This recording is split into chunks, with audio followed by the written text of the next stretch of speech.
If you're shopping for a home right now, I'm going to be sharing my top tips for how to gauge what a house is actually worth. So what I'm seeing a lot of in the market right now is I am seeing opportunistic sellers. I am seeing listings where it's clear the real estate agent hasn't sold a house in the last few months.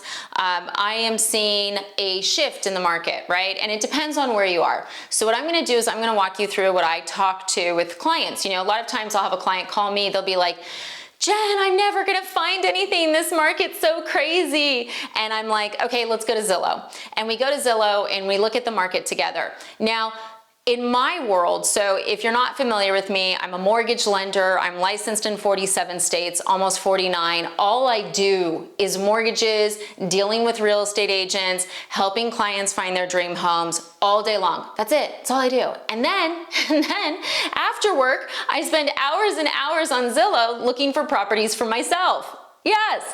Okay. So here's what we do. So we go onto Zillow, both of us, and we look at the market. Now, if I look at a market and I am seeing that there's 2 houses for sale, yeah, that's going to be very difficult. I've only seen that once this year. However, if I look at a market and I see like, okay, you know, 10, 15 houses hit the market today, and there's like 6 pages and houses are sitting on the market for 20, 30, 40 plus days, that tells me that the market is not as hot. It also tells me that a lot of the pricing is not an accurate reflection of what a buyer is willing to pay. Yes, so when I'm doing my search terms, so let's say you guys qualify for $500,000, I would put your search term up to $650,000. Seriously. And I know that sounds so crazy. What seller is gonna overlist their house by $150,000? All of them. All of them. There's different types of sellers. There's some sellers where they have to move, okay? They've already bought another house, or, you know, they're being relocated. Something is driving them to move. That is a real seller. Generally, a real seller at some point will have a realistic price for their house. But what this market is flooded with right now is opportunistic sellers. And what that is that someone where if you'll pay a ridiculous price for their property, they're happy to sell it. And you may be like, well, wait, why would real estate agents waste their time on that?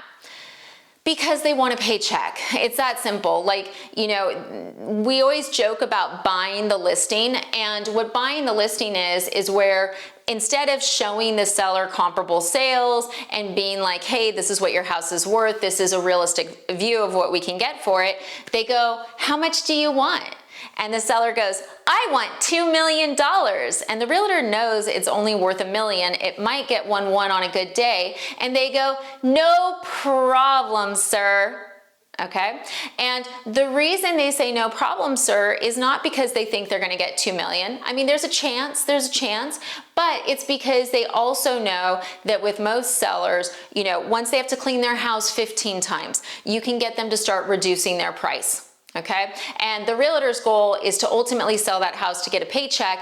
And a lot of them are very willing to list at ridiculous prices just so that they can knock the seller down if need be, or so that they can use that listing as a marketing piece, right? So if you're in a neighborhood and you list this house at $2 million, even though that's a ridiculous price, you can send postcards to everyone that says, just listed. Right? And a lot of people, just based on you sending that just listed, are going to give you business because they think that you know something that they don't about the market.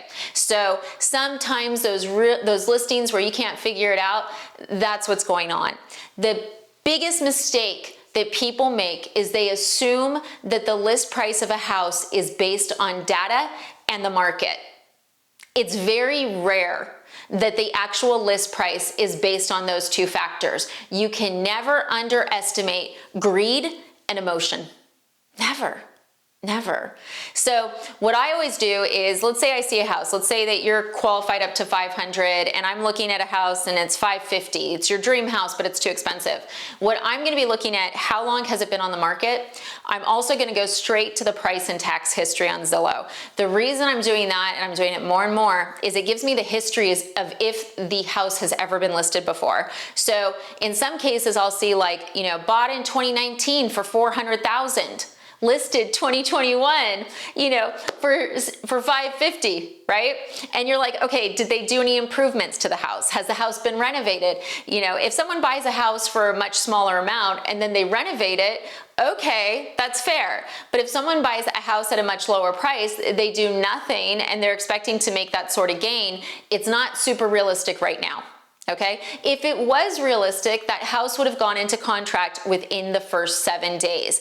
Based on the amount of buyers in the market, I was reading an article, it was either Forbes or Fortune, where they were saying that we actually are at the lowest inventory in 40 years. Lowest inventory in 40 years around the country. So if someone is not, if a house is sitting for 20 days, it is not because there's too many houses available, it is because it is priced wrong.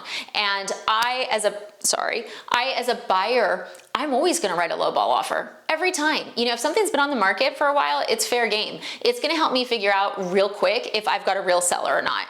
Because there are some people where you're like, well, I offered them a fair price, they still turned it down, this market, they're not a real seller. Okay, and that's a big thing we're seeing right now, is we're seeing opportunistic sellers where if you will give them a bag of cash and give them a unicorn, they will take it, but they're not going to sell it for what the house is actually worth because they don't really need to sell. Yes, that is what is going on right now. So whenever you're writing an offer, you really want to make sure that the real estate agent's pulling comparable sales. If you're working with a realtor that says, well, this market's so hot, and gives you no comparable sales, you need to work with a different real estate agent.